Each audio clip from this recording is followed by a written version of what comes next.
안녕하세요. 부활입니다. 엘리베이터를 타기 전에는 제로였어요. 네, 엘리베이터를 타면서 올라가니까 지금 67.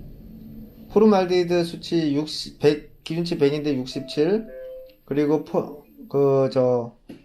이게 뭐냐. 휘발성 유기화합물 수치가 기준치가 500인데 지금 560이 나오고 있습니다. 아.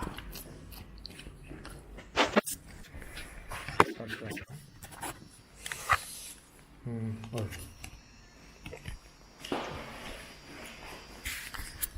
어쨌든 740 나오고 있죠. 190에 772. 엘리베이터 집 문 앞인데 여기도 환기가 안 돼서 이렇게 안 좋은 거예요. 빨리 유리창을 열어야 됩니다. 유리창을 열겠습니다.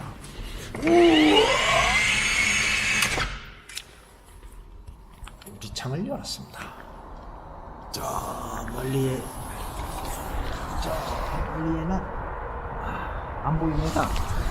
한강이 보여야 되는데 너무 뭐라고 해야 되지? 야간에는 동영상은 야간에 잘 안 나오는 것 같아요. SLR 카메라 아니면은 어머나 1046 미쳤나봐. 1180 미쳤네. 문을 여니까 여기 있는 공기가 더 순환이 잘 돼서 갑자기 폭등하는 건가? 안 그래도 오늘 몸 상태가 별로 안 좋습니다. 어제 문을 닫고 잤거든요. 문을 닫고 자니까 잠을 13시간 잤어요. 13시간 세상에. 13시간 자고 몸이 피곤하고요. 세상에. 잠을 13시간 잤습니다. 제가. 인간이 어떻게 13시간 잡니까? 13시간에 잠이 오더라고요. 난방도 안 하는 줄 알았더니 난방을 또 해놨더라고요.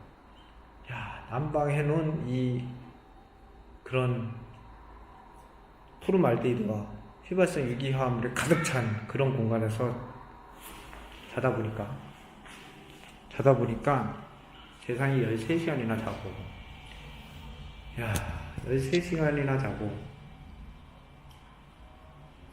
제 몸도 제가 어디 아프다고 했는데 몸도 아파지고 머리도 지금도 좀 아파요. 머리도 좀 아프고 그랬어요. 오늘 뭔가 좀 몸 상태가 좀 컨디션이 굉장히 안 좋았습니다. 하여간 환경이 안 좋은 데서 사니까 진짜 방금 전에도 환경 진짜 안 좋은, 아까 봤잖아요. 기준치 20배가 넘어서 더 이상 측정 불가능한. 아무리 이야기를 해도 이사 못 간다고, 돈이 없어서 못 간다고. 하긴 요즘에 여기 전부 다 집값 전세값 다 떨어져 가지고 이제 기존에 들어있는 사람은 나갈 수가 좀 어려운 그런 지경에 이르렀는데, 어쨌든 여기서 어떻게든 탈출해가지고 살아야지 오래 살 텐데 걱정입니다. 오늘 이야기 들으니까 몇 가지 몰랐던 사실에 대해서 알게 된 것들이 있습니다. 그게 뭐냐?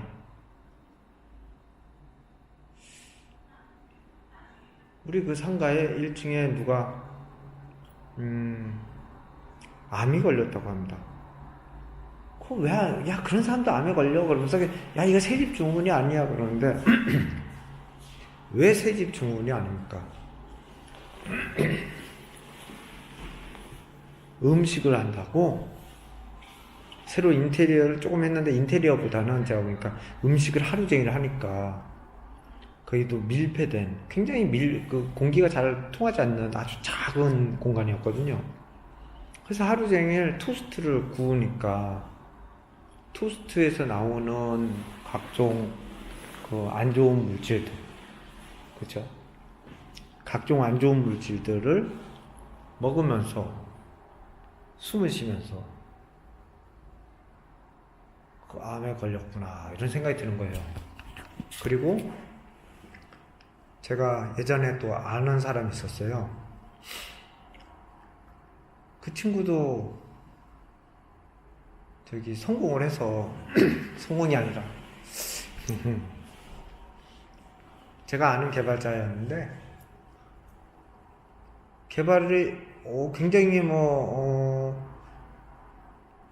사업이 잘 돼가지고 또 이사를 갔고 그 이사 간 공간에서 또 사업이 잘 돼서 이제 한 개층이 아니라 두 개층 한 80평짜리 두 개층 하니까 160평을 쓸 정도로 이제 사업이 잘 됐죠. 정말 사업이 잘 돼가지고 올 수리를 했어요. 두 개층을 완전히 그 천장 벽뿐만 아니라 바닥까지 엄청나게 비싼 재료로 번들번들한 대리석 같이 쫙 발랐거든요. 그리고 하는 김에 집까지 단독주택을 하나 얻어가지고 올 수리를 1억을 들여서 했죠. 총 합쳐서 3억을 들여가지고 수리를 했습니다. 야, 3억이나 인테리어 할 때 전 뭐라고 했는지 아세요? 야, 그 3억 가지고 오피스텔을 하나 사든지 상가를 하나 사라. 제가 그렇게 상가 사라고 했거든요. 우리 동네에 재건축하는 상가를 사면은 분명히 떼돈 보니까 좀 상가를 사라. 저건 눈에 봐도 뻔하다. 야, 저 3억짜리 사면 진짜 돈이 얼마 되는데 집을 하나 받을 수도 있다. 야, 3억으로 강남에 아파트를 집을 한 채를 받아? 실제로 받을 수 있습니다. 그랬는데 제 말을 안 듣고 열심히 수리를 해가지고 했는데 결과 어떻게 됐는지 아십니까? 와이프가 암에 걸렸어요. 제가 누구라고 얘기는 안 하겠지만 여기서 또 그분이 어떻게 됐는지는 저도 잘 모르겠습니다. 암 말기에 요즘 의료기술이 발달이 돼서 완치가 됐다고 얘기 들었는데 또다시 재발이 됐다는 얘기까지만 들었습니다. 어쨌든 지나고 보니까 그 회사도 망했거든요. 어떻게 망했겠습니까? 전부 다 일이 안 됐을 거 아닙니까? 새 사무실 증후군 때문에 머리가 다 굳어가지고 일이 제대로 됐겠습니까? 일이 제대로 될 리가 없죠.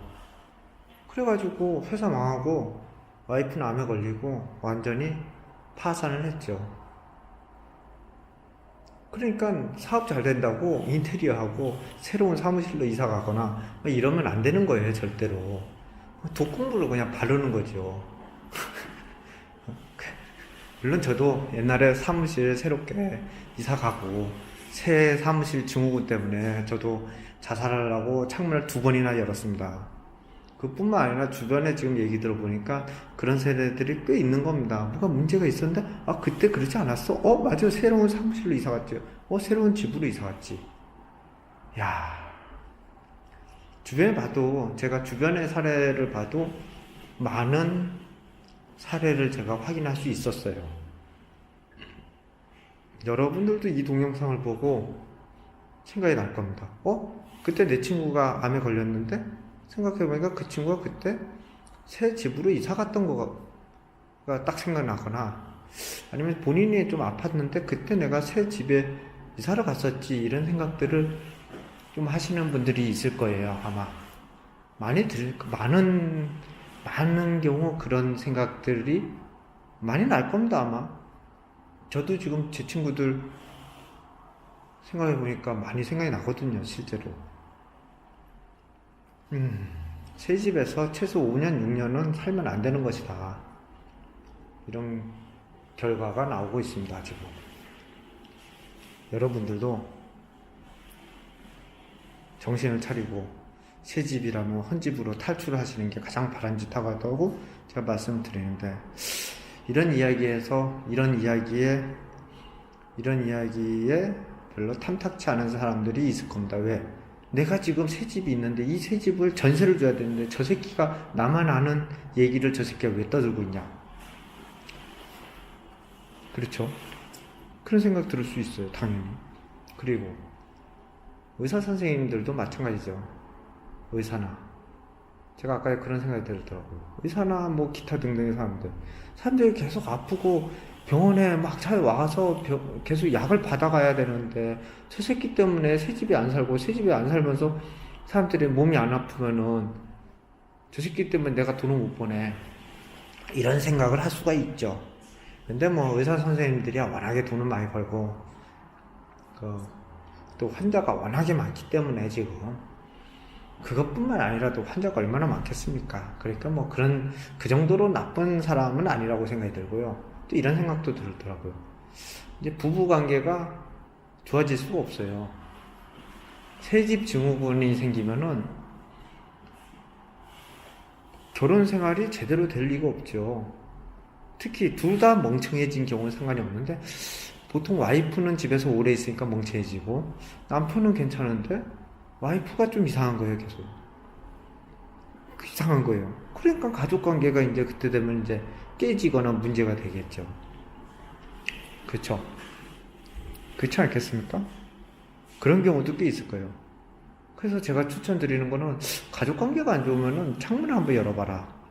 이런 얘기를 드릴 수 있는데 이런 얘기를 하면은 그 이혼한 가정 때문에 먹고 사는 수많은 변호사도 있을 것이고 또 결혼 상담소도 있을 것이고 그런 분들이 너 때문에 내가 먹고 사는 게 힘들어졌어 이런 얘기 할 것 같아요. 또 물론 변호사님들이야 워낙 돈을 많이 버시고 또 그런 문제뿐만 아니라도 세상엔 엄청나게 많은 문제가 있기 때문에 뭐 그럴 수도 있지만 그렇습니다. 그리고 또 하나 또 각종 범죄들이 일어나는데 이런 범죄들이 어디서 일어나냐? 밤에 그리고 지하, 뭐 술집, 우리 뉴스에 보면은 각종 사건 사고는 좀 깨끗한 화창한 뭐 산 들판 이런 데서 벌어지질 않잖아요. 뭔가 좀 음습한 뭐 노래방 지하에 있는 보통 뭐 우리 TV에 보면 그런 얘기들이 많이 나오는데 그런 데서 사건이 왜 발생하겠습니까? 뭐 음주 상태도 있는데 음주 상태 플러스 알파 해가지고 공기가 안 좋아서 사람이 정신 판단이 이상해진 경우 그때 바로 그런 문제들이 생겨나는 겁니다. 그쵸? 어떤 사람의 경우에는 그렇게 공기가 안 좋은 데서 갑자기 폭력성을 발현한다든가 그럴 수가 있는 거예요. 갑자기 그런 일이 두뇌에서 벌어지는 겁니다. 근데 제가 이런 얘기를 해가지고 이런 문제, 많은 문제들이 사회적인 문제들이 해결되면은 경찰관 아저씨들이 아니 저 새끼 때문에 내가 지금 계속 그 사건이 많아야지 일자리가 많고 그쵸? 진급도 하고 그러는데 지금 할 일이 사라졌네 이럴 수도 있잖아요. 하긴 우리 경찰관 아저씨들은 그런 일 말고도 너무나 세상에 할 일이 많기 때문에 그러진 않을 겁니다. 어쨌든 참 많은 여러 가지 건강이나 사회의 사건 사고에도 이런 새집 증후군이나 세차 증후군이나 여러 가지 이런 환경 호르몬 물질들에 인해서 발생되는 문제가 있다고 저는 제 본인 사례, 제 주변 사례들에서도 많이 발견할 수 있었습니다. 여러분들도 생각해 보시고 남을 생각하지 마세요. 오로지 자기 자신, 내 건강을 위해서만 생각하더라도 창문을 여시고 사세요. 창문. 아주 간단합니다. 새집 증후군은 가장 좋은 거는 새 집에서 안 살고 헌집으로 이사 가는 게 제일 좋겠죠. 헌집으로 이사 가는 게 제일 좋겠지만 그게 항상 그게 다 되면 얼마나 좋겠습니까? 그게 여러 가지 어려운 경우들이 있을 겁니다. 지금 내가 지금 대출을 내면서 이 집에 살아야 되는데 내가 어떻게 이걸 어떻게 집을 가면 놔두고 지금 헌집으로 또다시 이사 가냐, 돈이 없어부터 시작해가지고 얼마나 많은 문제들이 있겠어요. 그래도 본인이 알아서 하세요. 오래 살고 싶으면은 어쨌든 새집 증후군이나 새 사무실 증후군이나 새차 증후군에선 벗어나야 된다는 겁니다. 어쩌면 새 집 증후군보다 더 오래 근무를 하는 새 사무실, 새 회사 증후군이 더 심할 수도 있어요. 플러스 새 집 증후군과 새 집 증후군과 새 사무실 증후군을 함께 겪으신 분들은 이거는 최악의 케이스입니다. 그러니까 정말 신경을 많이 쓰셔야 됩니다. 환기에 무진장 신경을 써야 되고요. 제가 보기에는 앞으로 지어지는 건물은 제가 오늘 봤지만 신세계 백화점이나 특히 그 다이소 지하철 9호선 정도의 공조시설을 할 것을 적극 권장드립니다. 저도 저쪽에 지금 재건축하는 상가에 이제 얘기할 거예요. 가서 내가 가서 측정을 해보니까 지하철 9호선 고속터미널 다이소가 최고로 공기가 깨끗했는데 거기 공조시설을 어떻게 설치했는지 확인을 해서 그 정도 급의 공조시설을 상가 건물에 설치를 꼭 해달라 이렇게 얘기할 거예요. 여러분들도 만약에 어떤 상가에 장사를 하실 일이 있다면은 공조시설, 공기질 이런 거 다 확인해서 하세요. 근데 또 이런 이야기를 하면 또 싫어하시는 분들이 있겠네요. 제 알바생들 써가지고 지금 공기질 안 좋은 곳에서 이렇게 부려먹고 있는데 저 새끼 때문에 우리 알바생들이 일을 안 해. 너 책임질 거야. 우리가 굶어 죽으면. 이런 이야기도 할 수 있겠네요. 그럴 수도 있겠죠. 제 유튜브를 모든 사람이 다 보는 건 아니잖아요. 그러니까 제 유튜브를 이렇게 긴 시간 동안 열심히 보고 생각하시는 아주 똑똑하신 분은 아니고서는 그런 거 알 리가 없습니다. 보통 사람들은 이렇게 긴 유튜브는 보지도 않아요. 관심도 없어요. 얘기를 해도 새 집 증후군 아니야 그러면 웃기지 마. 나는 그냥 술 한잔 먹는 게 더 좋아. 그러면서 지하에 여기 술집에는 새 집 증후군 때문에 몸에 안 좋대. 웃기지 마. 난 술 마실 거야. 이렇게 얘기하는 게 보통 사람들이니까. 그냥 멍청한 사람은 좀 빨리 죽고, 그쵸? 새 인류는 그렇게 발전하는 거예요. 적자 생존이라고. 걱정하지 마세요. 이런 정보 아무리 다녀도 세상에 별 영향이 없습니다. 영향이 있게 만들고 싶으면 여러분들이 하시면 됩니다. 저는 개인 혼자 나가지고 세상에 그만한 영향력을 끼치기가 굉장히 어려워요. 옛날에 제가 인터넷 사이트를 운영하면서 제가 영향을 또 많이 발휘를 했죠. 또 그때는 여러 언론사 기자님들이 저를 취재를 해주시고 제가 TV도 나오고 했기 때문에 그게 이슈도 되고 대결을 하는 회사도 있었어요. 대기업이. 근데 제가 지금 다시 대기업하고 막 싸우고 여러 기자들이 취재해주고 으쌰으쌰 하면은 모르는데 제가 보기에는 이거는 명확한 적이 없습니다. 그렇다고 해서 건설사하고 싸울 수도 없잖아요. 건설사뿐만 아니라 이거는 이해관계가 아주 복잡하거든요. 제가 건축이라는 거에 대해서 이번에 좀 경험을 해봤는데 이해관계 이렇게 많이 복잡한 겁니다. 사회 구성원 개개인도 있지만은 건설사, 설계사, 주화, 소유주, 임차인, 정부